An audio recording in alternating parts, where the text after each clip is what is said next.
Today, let's talk about something that we all read and enjoy. Can you guess what the topic of today's program is? Hey, you guessed it right. We will be talking about books, or more specifically, books as a medium of communication today. But before we start, let me introduce our subject expert to you. Our subject expert today is Shikha Gandhi, and I am Amrita Ghosh Kumar. At the completion of today's program, you will be able to understand the history of books, be aware of the different types of books, role and impact of books on readers as a medium of communication. But before talking about books as a medium of communication, let's understand what communication is.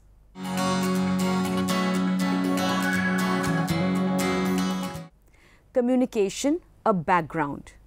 A definition of communication.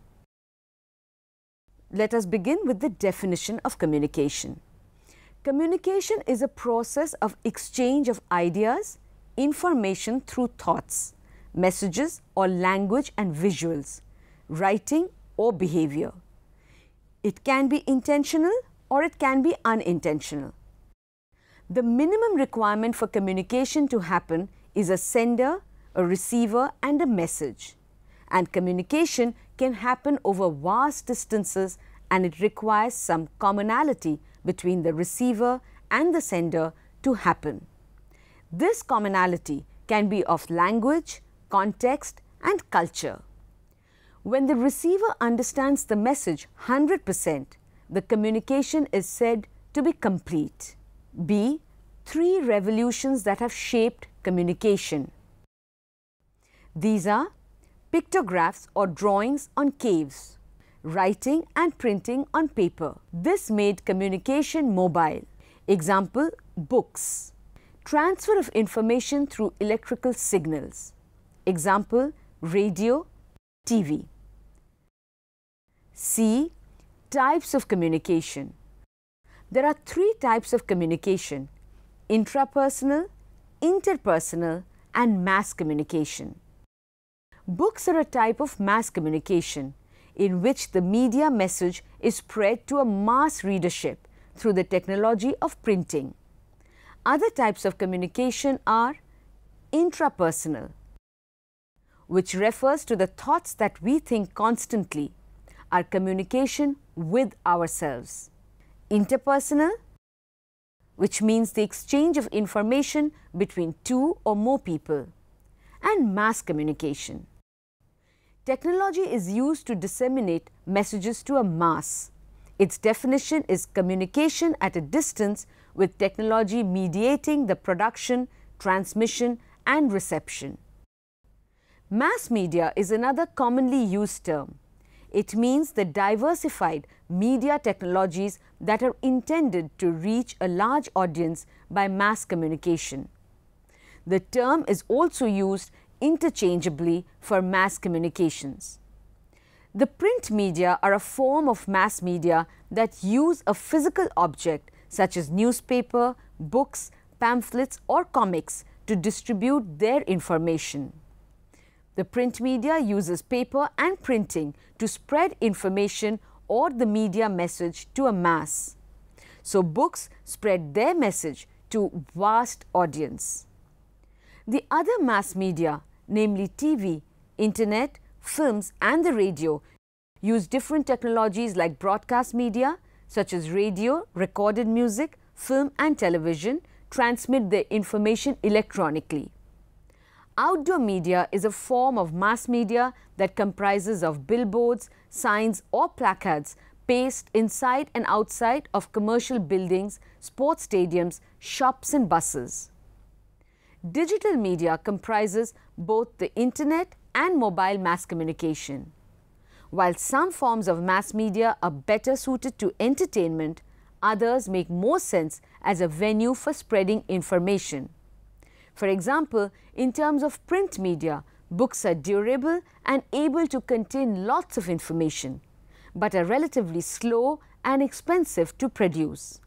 In contrast, newspapers are comparatively cheaper and quicker to create, making them a better medium for the quick turnover of daily news. The television provides vastly more visual information than the radio and is more dynamic than a static printed page. It can also be used to broadcast live events to a nationwide audience, as in the annual State of the Union addresses given by the US President. However, it is also a one-way medium. That is, it allows for very little direct person-to-person communication. In contrast, the Internet encourages public discussion on issues and allows nearly everyone who wants a voice to have one. However, the Internet is also largely unmoderated and uncurated. Users may have to wade through thousands of inane comments or misinformed amateur opinions in order to find the quality information.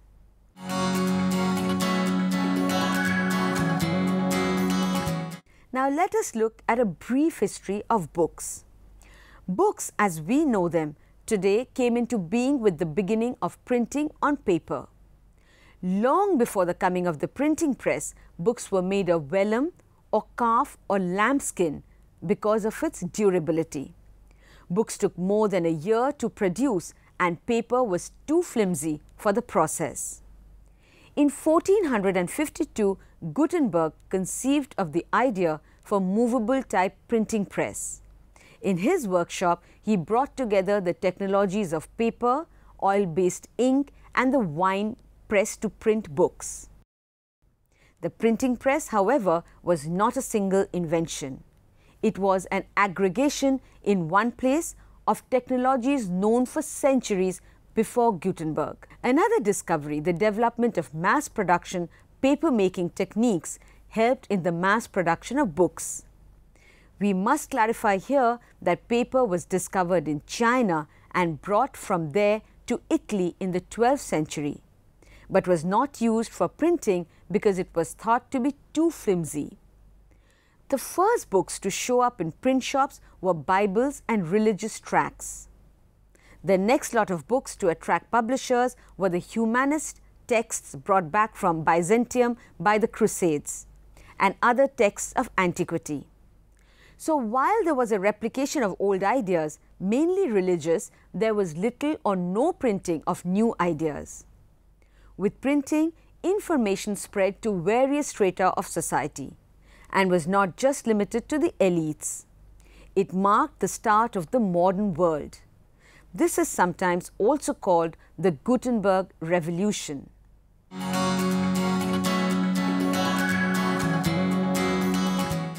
Now let us look at the Gutenberg Revolution. So were there no books before the discovery of the printing press?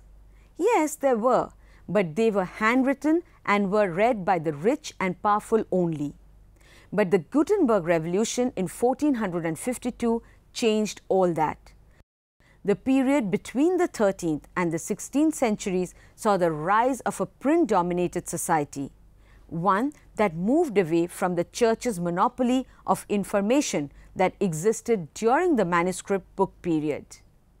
This was initially fueled by the reproduction of classic texts of antiquity.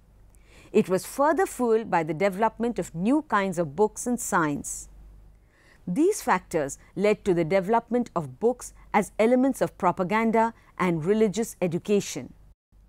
Books were also not so popular yet, mainly because of the low literacy rate in Europe. Most people did not know how to read at all. But non-literates were still affected by the book trade because the elites who controlled society were affected by books. And people who could not read still had access to book culture because there were traveling raconteurs who stood in the market and read from books as a means of making a living as entertainers. Today, publishing academic journals and textbooks is a large part of an international industry. The shares of the major publishing companies are listed on the national stock exchanges, and management policies must satisfy the dividend expectations of international corporations.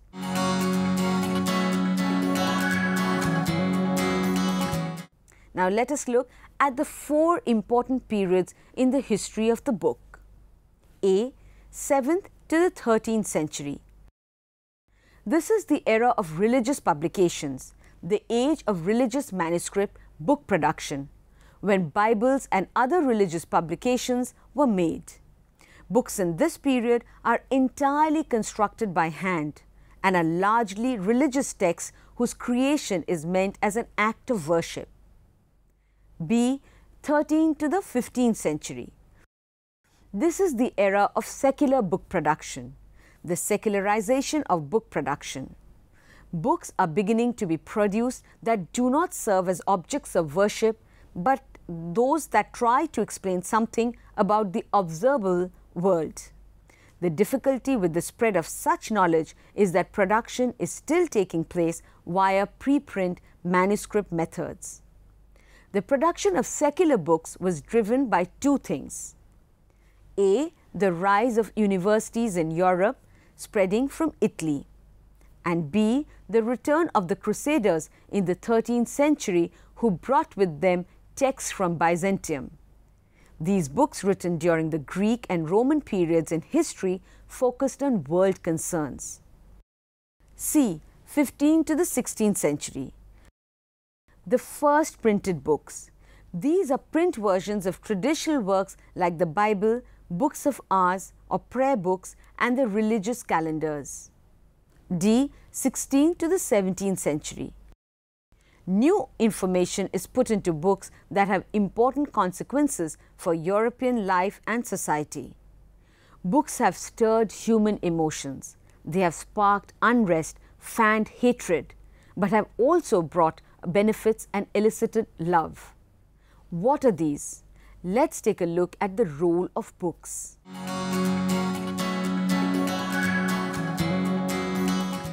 What is the role of books in modern society? Why do we read books? Well, we do this to gain deeper knowledge about a certain subject or an issue.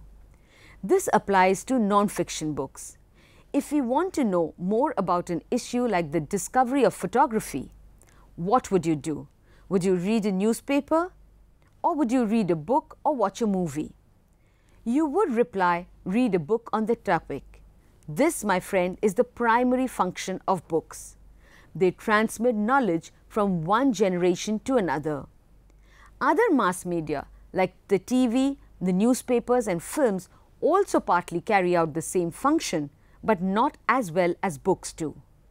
The incredible depths that books can go into that really no other form of entertainment or information can go into.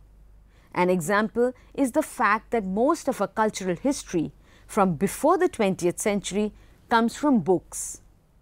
Why else would we read books? Well, we do this to gain a firmer grasp of language, to be able to exercise our imagination, for entertainment and knowledge. Books also have another important function. They preserve cultural heritage. Books have been written on every subject for every type of reader. David Pearson's Books as History beautifully illustrates the idea of books as historical artifacts.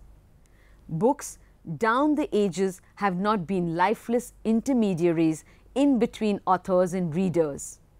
A book can be written in, defaced, altered, beautified or cherished to produce a preservable object with an individual history. He seems to suggest that the physicality of the book increases its potential for value as an artifact as compared to a cybertext or e-book.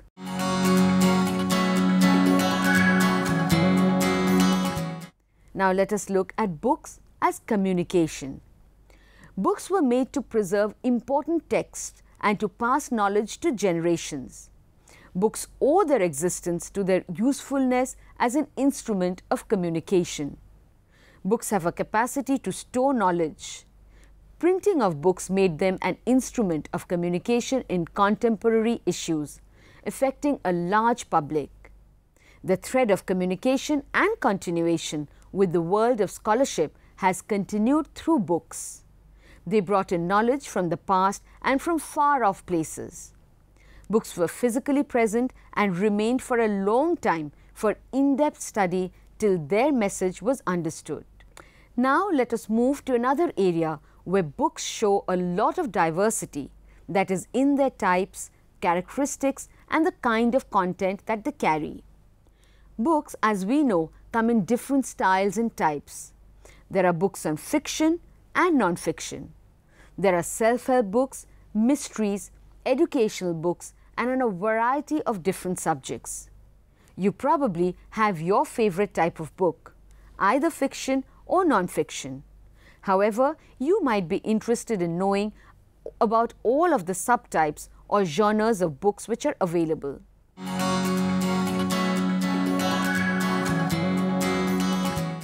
Now let us look at the different types of books that are available. A book is a set of blank sheets that are made of paper, parchment or other similar materials that have been printed or written on. There are non-fiction, there are fiction, self-help, autobiographies, biographies, science fiction, horror, mystery or suspense. A novel is a book with more than 40,000 words at best. It can be non-fiction or fiction. Science fiction, horror, mystery and suspense are some examples of genres. All books are either non-fiction or fiction. Non-fiction books contain factual information such as biographies and history books. Fiction books contain a story which was made up by the author. Books are typically classified as per their themes or subject matter. There is, for instance, fantasy, science fiction, romance, historical fiction or horror books. The different types of books vary from everything to horror, fantasy, fiction, novels, short stories and much more. There are even e-books now, books that can be read over the web. There are different types of books depending on the type of literature and genre that one is dwelling on. For instance, there are novels, there are poems, dramas, short stories and novellas. On the other hand, there are manuscripts, middle-age books, paper books and woodblock printing. What is non-fiction? Biographies are examples of non-fiction works.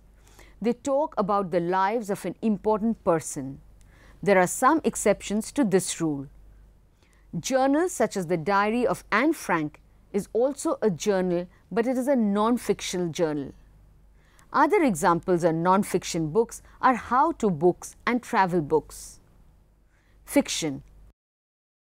The most commonly read works are works of fiction. Fiction books are ones that have been made up. Perhaps some of their elements are based on hints of truth, but they have been elaborated, fabricated and used to embellish into a new story. Some examples of fiction books are The Sun Also Rises, To Kill a Mockingbird and Their Eyes Were Watching Gods.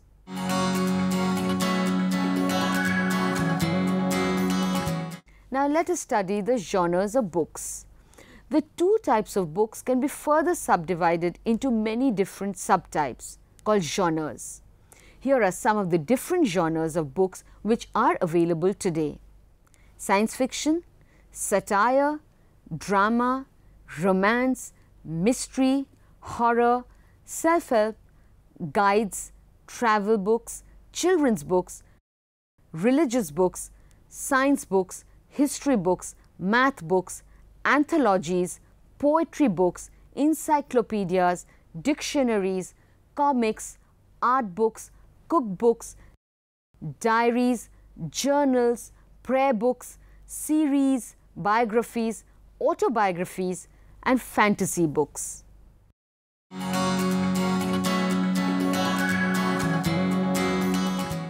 So what is the future of books? The book industry has changed enormously since its creation. From the invention of the papyrus scroll to the introduction of the e-book, new technologies continuously affect how people view and experience literature. With the advent of digital media, all media industries such as the book industry must find ways to adapt. Some fear that this new technology may destroy books as we know them. We feel that today the question is not whether books will last or whether it is useful as a communication tool. Even with the development of competing media of communication in the 20th century, books have thrived as a communication tool.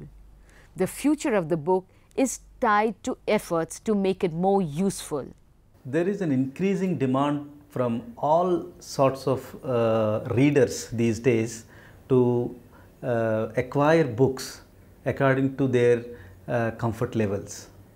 This has also increased an innovation in distributing and also producing books, because books as a medium of increasing our knowledge or sharing our knowledge, going to a library and lending a book, or maybe carrying a whole lot of books maybe which are maybe either costly or maybe they are heavy in nature.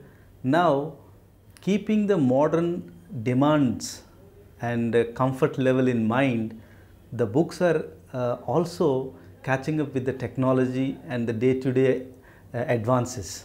They are now, one process is what is happening if you talk about future of books. The existing printed books are converted into PDFs and are e-publications, which are available through the websites, through the apps or applications. They may be Windows based or Android based or computer based. These applications, with these applications, something like EPW, something, or any magazine, if you talk about these days, any magazine, journal, even the newspapers, these are variety of print medium, but especially if you're talking about books, they are available in these modern technologies with our same content, but they are very light, they are affordable, and you can carry them. You, for example, in a mobile phone or maybe a tablet PC, you can carry maybe thousands or lakhs of books with one single, maybe it can be half a kilo iPad, or maybe a mobile which is less than 300 grams. You can carry a number of books. So they are converted in different formats, but this is one process. The other process is that these books are also nowadays available, this content is available in different formats. For example, entire book is abridged to the chapter wise. If you wanted to access a particular chapter, you can directly go and access only that particular chapter. If a book has 10 chapters, if you wanted to know about the socio-economic condition of a particular group in a book, then you can exactly go to that chapter and you can buy that chapter. So what I would like to tell you is that the book sellers are also changing the way the book used to be distributed. So but the readers, mostly the young readers, you can they are very, the society is moving towards higher and higher technologies which are making things more compact and easily accessible. The books are also transformed to that kind of technology. You can share books through email by suggesting a site, or nowadays there are websites like Gutenberg.org, and also there are MIT, Massachusetts Institute of Technology, Cambridge University, and even UGC, CEC, they are all e-Gyan Kosh. So there are the university theses, all are available to the people who can access. Anywhere any book is published, they are available freely. Some of these university documents, they made it available, like unpublished thesis. It's also a form of a book which is available to all the readers. So what I would like to tell you is that the new technologies gainfully increased the access of the books. The future is the e-library, that e-book is becoming more and more popular and most successful both for the reader and also for the seller. If we talk about the writer, nowadays the blog writing and also there are variety of web spaces. Even in the applications also you have been given a chance to express your own views. Either there may be literary in nature or a scientific innovation or any kind of views, and these are all are giving a space for expressing your views. Later they may be converted into the books. And the last point of what I would like to tell you is that previously the printed books used to have ISBN number. If you wanted to trace any book, if you type that just ISBN number, entire details will come. Now what will happen in these new generation books which are not printed at all? What happens is that if you want, there are now e-ISBNs are available. There is a separate ISBN. If there is the same book is printed in a hard copy and printed and also available online, then what happens? You will be given a e-ISBN separately.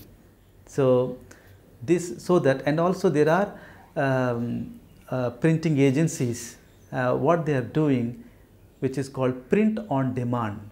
That means, as books requires to cut the trees or other kind of chemicals to use, this has made print on demand. If you want to order a book, then only the books will be printed according to the number.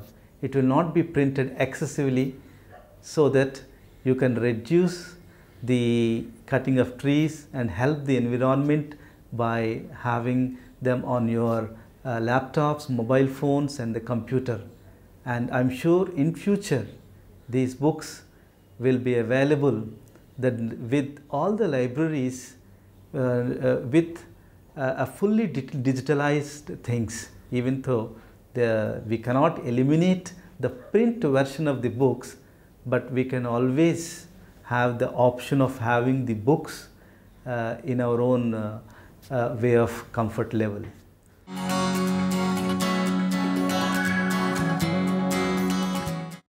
Recap. In today's program, we have attained a basic understanding of the history of books, the relevance of the Gutenberg Revolution, types of books, their role and use as a communication tool. So keep reading always. See you soon. Goodbye.